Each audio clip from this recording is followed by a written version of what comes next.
She has access to all Magic. the information Like in the universe. magic. Wow. If only it worked that way for And here is our Janet, Janet Kuypers. Janet. Yeah. Thank you.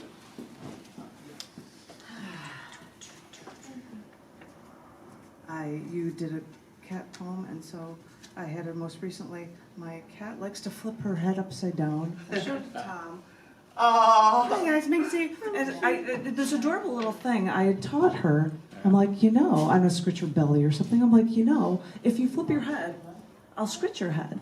And so she's like, always like, okay, scratch my head. I'm gonna flip around for you and be all stupid cute, which is crazy. Trained you well. I trained her. How did I make her cuter? How did that happen? Holy cow. Sorry about that. all you're doing. It was I'm like, how did I look? I wasn't planning on reading anything from this. I was bringing it in case, just so that you could see it. I did not think that Robin would be here. As I said, I picked titles of the pieces based on poems that are in here, and the poem that was in here is a poem by Robin called Mask, and so I said, I'll just use my mask picture. And I am going to, because yesterday was Valentine's Day, one or two of you may have heard this before, but I'm going to read it from here anyway. And John, my love, isn't here to hear it, but that's too bad. This poem is called Valentine's Day, every day. Once you traded my snow-soaked socks through sandals for your dry pair as we climbed one of the Alps. I knew there was snow, but I wanted to do this for you. After we approached a 30-foot wide water pit, I said I had to stop. I couldn't do it. But during our return, construction crews came and tore up our path. That was when you picked me up and started carrying me over what my sandals couldn't navigate. Because, as I said, I want to do things for you, but I think it's abundantly clear that you want to do things for me, too. And maybe maybe I'm the first person to say that selfishness is a virtue, but I want you to understand. I want to do things for you because seeing you happy makes me happy. How selfish of me, wanting to see my love happy. So what do I need a Hallmark holiday for in the first place? What do I need conversation hearts or flowers or chocolates? In fact, after knowing you for less than 3 weeks, one Valentine's Day, you bought me a map because you knew I traveled. And your coworker laughed at you, thought that you were a fool. But you even remembered that when you gave me that map, I asked you if it was okay if I kept it rolled up, wrapped up in its tube until we could frame it in our office. You remembered that I said this to you after knowing you for less than 3 weeks. So, as I said, what do I need an economic gift-giving holiday for anyway? You show me you love me every day. And since the beginning, I have loved you every day. Not just Valentine's Day. Every day.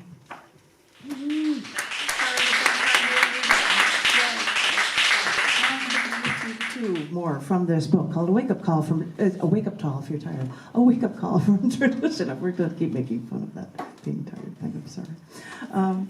This one, I'll end on a funner note. Not even a word. The first guy I dated in Val 4, he was like funner. I'm like, it's not a word. So, Funner. Works for me. Yep. So this poem is called Barbie. My sister-in-law gave me a Midge doll set when she married my brother.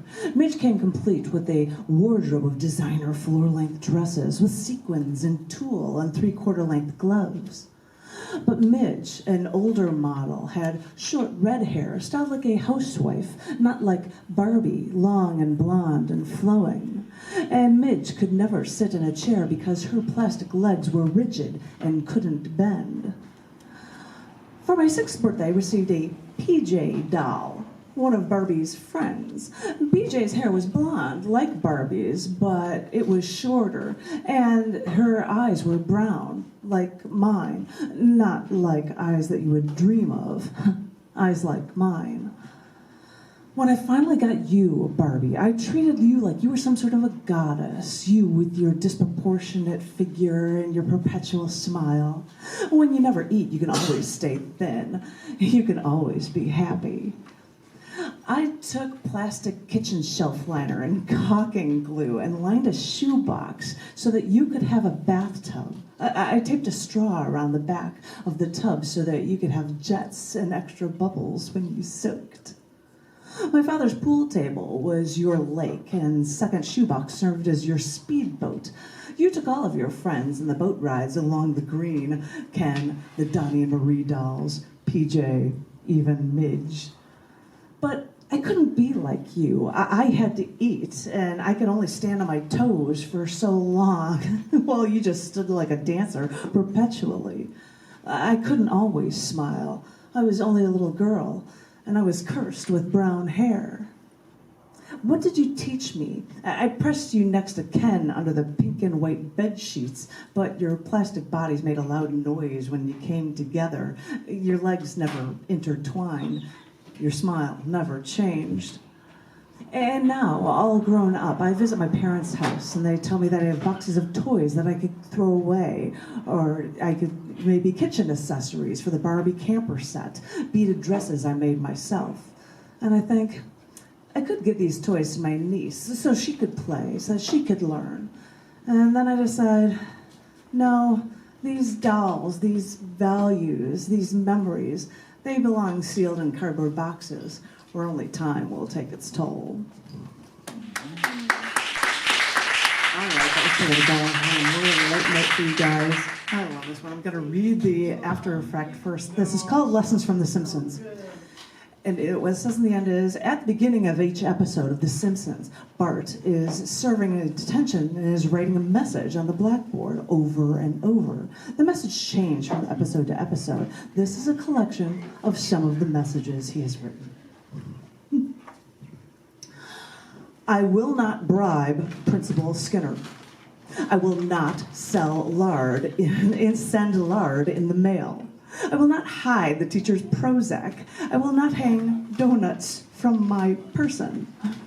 I will not aim for the head. I will not barf unless I'm sick. I will not conduct my own fire drills. I will not snap bras. I will not fake seizures. I will not prescribe medication. I will not bury the new kid. I will not sell school property. I will not trade pants with others. I will not drive the principal's car. I will not pledge allegiance to Bart. I will not belch the national anthem. I do not have diplomatic immunity. I am not deliciously saucy. I will not torment the emotionally frail. I will not sell land in Florida. I will not grease the monkey bars. I will not hide behind the Fifth Amendment. I will not sleep through my education. I will not teach others to fly. I will not bring sheep to class. I will not eat things for money. I will not instigate a revolution. I will not call my teacher hotcakes. I will not yell fire in a crowded classroom. I will not Xerox my butt. I will not yell, she's dead, at roll call. I will not call my principal Spudhead. I will not charge admission to the bathroom.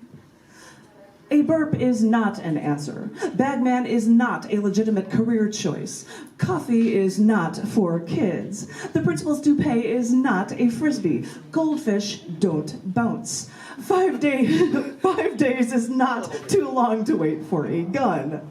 Tar is not a plaything. Spitwads are not free speech. Mud is not one of the 4 food groups. No one is interested in my underpants. The cafeteria deep fat fryer is not a toy. The Pledge of Allegiance does not end with Hail Satan.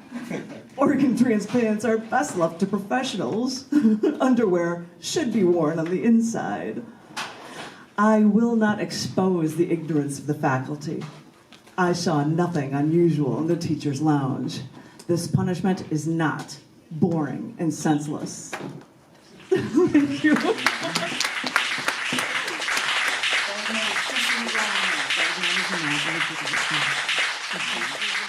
miss to see.